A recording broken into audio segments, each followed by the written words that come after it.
That's it, all the way to the boundary for four. What a victory for the Sri Lankans.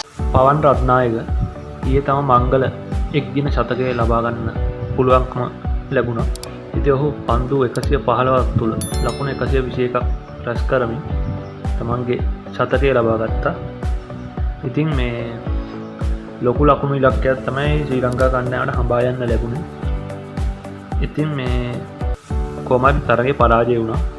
ඒත් පරාජය වුණත් මේකේ නම් සුබවාදී ලකුණු කීපයක් පේන්න තිබ්බා. මේ සාමාන්‍යයෙන් මේ 350ට වඩා වැඩි ඉලක්කයක් හඹා ගිහිල්ලා මේ 304කට මේ වගේ අපි මේ අවුට් වුණාට මේ පවන් රත්නායකගේ ඉනිම මේ ශතකය. ඉතින් ඔහුට මේ කලින් තරගවලට වඩා උසස් වීමක් ලැබිලා තිබ්බා. ඒ කියන්නේ 4 වෙනි ස්ථානයට. ඉතින් මේ පවන් රත්නායක ඔප්පු කරලා පෙන්නුවා. එයා 4 වෙනි ස්ථානයේ මෙයා බැටින් ඕඩර් එකේ 4 වෙනි ස්ථානයේ කොච්චර මේ සුදුසු මේ ක්‍රීඩකයෙක්ද කියලා. ඉතින් කලින් මේ තරගවල 4 වෙනි ස්ථානයේ බොහෝ විට ක්‍රීඩා කරේ නායක චරිත් අසලංකනේ. ඉතින් අපි පොඩ්ඩක් බලමු චරිත් අසලංක 4 වෙනි ස්ථානයේ ක්‍රීඩා කළා. පහුගිය මේ ODI තරගවල යාගේ දක්ෂතාව කොහොමද? ඉතින් පහුගිය ODI තරගවල මේ චරිත් අසලංක මේ 9 වෙනි ස්ථානයේ තරම්ම නරකයි කියලා කියන්නත් බෑ. මේ ක්‍රීඩා කරලා තියෙන සාමාන්‍ය ශතක අර්ධ ශතක එහෙම ලබලා තියෙනවා. හැබැයි මෑත කාලේ නම් මේ අර්ධ ශතක වලට යන්න බැරි වුණා. ඊට පස්සේ මේ සීරීස් එකේ 4 වෙනි ස්ථානයේ ක්‍රීඩා කරේ ධනංජය සිල්වා. ධනංජය සිල්වා කාලයකට පස්සේ තමයි මේ එක් දින සංචිතයට ආවේ. ඉතින් අපි එයාගේ බැලුවොත් දැන් මේ සීරීස් එකේ මේ 40ක් ගහලා තියෙන එකක ඊට අමතරව මේ වැඩි පන්දු ගානගේ අඩු ලකුණු සංඛ්‍යාවක් තමයි ඔහු ඇස් කළා තියෙන්නේ. ධනංජය සිල්වා ටෙස්ට් තරගවලට තමයි මේ පහුගිය කාලේ ගොඩක් ක්‍රීඩා කරේ. ටෙස්ට් තරගවලත් එයා එච්චරම මේ දක්ෂතා අතරම හිටියේ නෑ නායකයෙක් වශයෙන්. ඉතින් පවන් රත්නායක ඊයේ තරගයේදී ඔප්පු කරලා පෙන්නුවා එයා කොතරම් මේ දක්ෂ ක්‍රීඩකයෙක්ද කියලා. අංක 4 ස්ථානයේ. ඉතින් පවන් රත්නායක මේ වෙනකොට එක් දින තරඟ 4ක් ක්‍රීඩා කරලා තියෙනවා. ඉතින් ඔහු යටින් තමයි අංක 7 වගේ තමයි මේ ඔහු ක්‍රීඩා කරේ. පළවෙනි ODI මැච් එකේ යා ක්‍රීඩා කරේ පාකිස්තානයත් එක්ක. එතකොට ලකුණු 32ක් රැස් කරා ඒ තරඟේ. ඊට පස්සේ ලකුණු 12යි 29යි රැස් කරා. හැබැයි යටින් ඇවිල්ලා මේ ක්‍රීඩා කරනකොට එයාට ක්‍රීඩා කරන්න ෆිනිෂර් කෙනෙක් විදිහට. එතකොට අපිට එයාගේ අර දක්ෂතාවය දැක ගන්න ලැබෙන්නේ නැහැ ඒ වගේ ස්ථානයක ක්‍රීඩා කරද්දී. හැබැයි 4 වෙනි ස්ථානයේ වගේ ක්‍රීඩා කරනකොට මේ මැද ක්ලබ් ක්‍රීඩකයෙක් විදියට නැත්තම් අංක 3 4 වගේ තමයි එයාට සුදුසු. සාමාන්‍යයෙන් කුසල් මෙන්ඩිස් ක්‍රීඩා කරනවානේ අංක 3.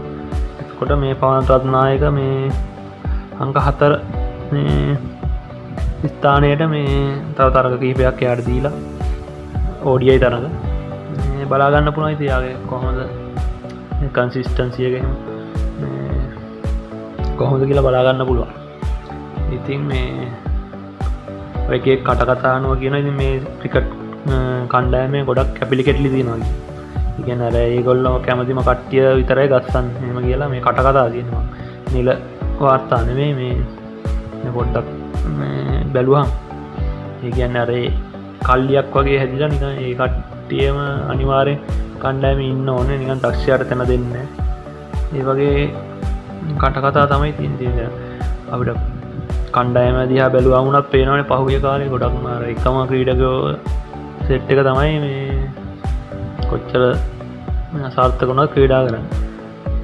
අලුත් කෙනෙක්ට මේ සාමාන්‍ය තරගයක් දෙකක් දෙනවා. එයා ඒ තරග වලින් අසාර්ථක වුණොත් ඊට පස්සේ කපලම දානවා. මේවන් දැක ගන්න පුළුවන් උනේ.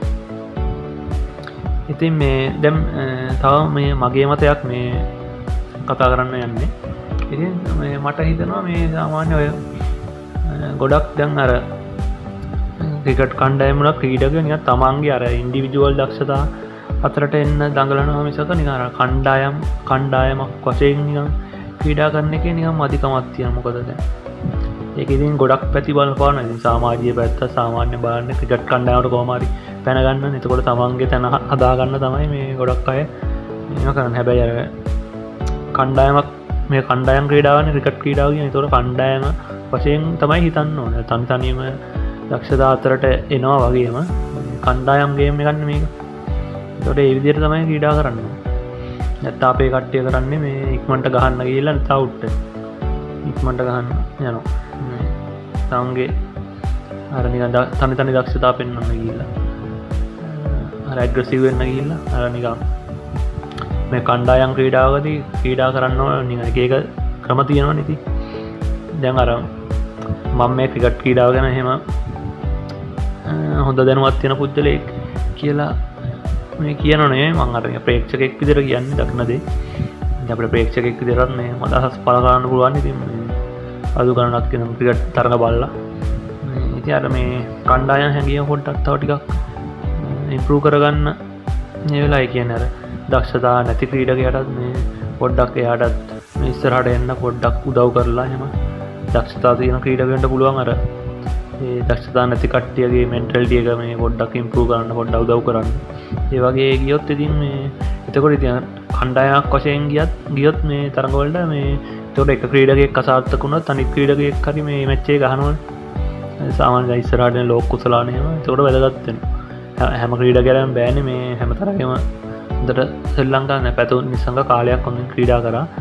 පහුගිය කාලේ දැන් අන්තිම තරගයේ 50 හැරෙන්න ඔහුත් ටිකක් යම්කිසි අස්ථාවර මට්ටමක තමයි හිටියේ. ඒකට පැතුම් නිසංග හින්දානේ ගොඩක් තරග දිනුවේ පහුගිය කාලේ. එතකොට අර ඒ වගේ ක්‍රීඩකයෙක් තරග කිහිපයක් අසාර්ථක වෙද්දි මේ කණ්ඩායම් හැංගීමෙන් ක්‍රීඩා කරනවා නම් තව ක්‍රීඩකෙක් එක්කෙනෙක් හරි දෙන්නෙක් හරි කීප දෙනෙක් මේ දක්ෂතා අතරට ඉන්න පුළුවන්.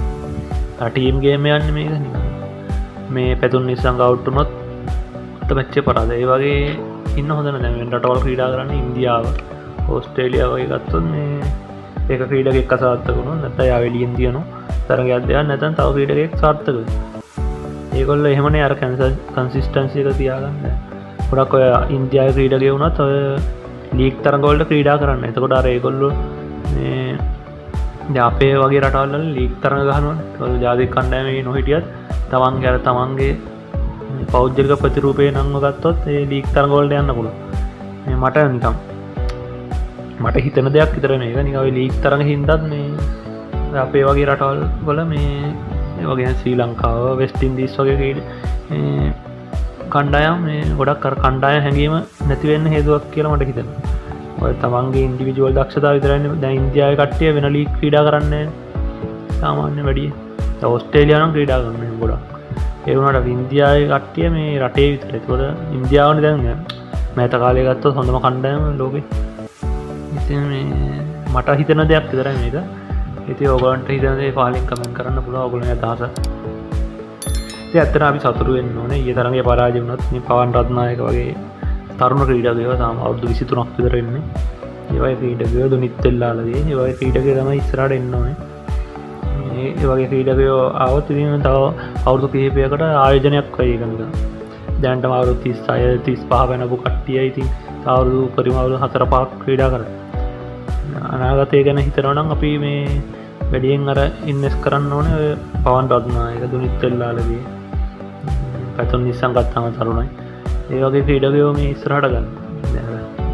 වයස මුහු කරා ගිහපු ක්‍රීඩකයෝ ඉතින් තව අවුරුදු කිහිපයක් ක්‍රීඩා කරලා ඒගොල්ලෝ කණ්ඩායම හැර යාවි. එතකොට අර ඒ වගේ ක්‍රීඩකයෝ තරඟ කිහිපයක් අසාර්ථක වුණත් එළියෙන් තිබ්බත් ප්‍රශ්නයක් නැහැ. අර අලුත් ක්‍රීඩකයෙක් ඒ අවස්ථාව දීලා බලන්න පවන් රත්නායක වගේ ක්‍රීඩකයෙක්ට දෙන්න පුළුවන්. එතකොට තමයි මේ අනාගතයක් හැදෙන්නේ. ඒ මගේ මතය විතරයි. ඔයගොල්ලෝ මේකට විරුද්ධ නම් පහලින් කමෙන්ට් කරන්න. ඒ වගේම මේ වීඩියෝ ලයික් එකක් දාන්න. ඉතින් මේ වගේ වීඩියෝ තමයි අපේ ක්‍රිකට් සම්බන්ධ වීඩියෝ බලන්න අපේ YouTube channel එක subscribe කරන්න. අපේ Facebook page එක follow කරන්න. TikTok එකත් follow කරන්න. එහෙනම් ඉතින් මේ සුබදායි මේ බලාපොරොත්තුවක් ඇතුව මේ අපි ඉස්සරහතර මේ නරමු මේ ප්‍රේක්ෂක විදිහට අපි කැමති හැම තරගෙම දිනනවා නම් බලමු. ජය වේවා. ක්‍රිප්ටෝ ට්‍රේඩින් මුලින් ඉගෙනගෙන සල්ලි හොයන්න ඔයත් කැමතිද? එහෙනම් 077 820 533 4 අංකයට WhatsApp මැසේජ් එකක් දාන්න.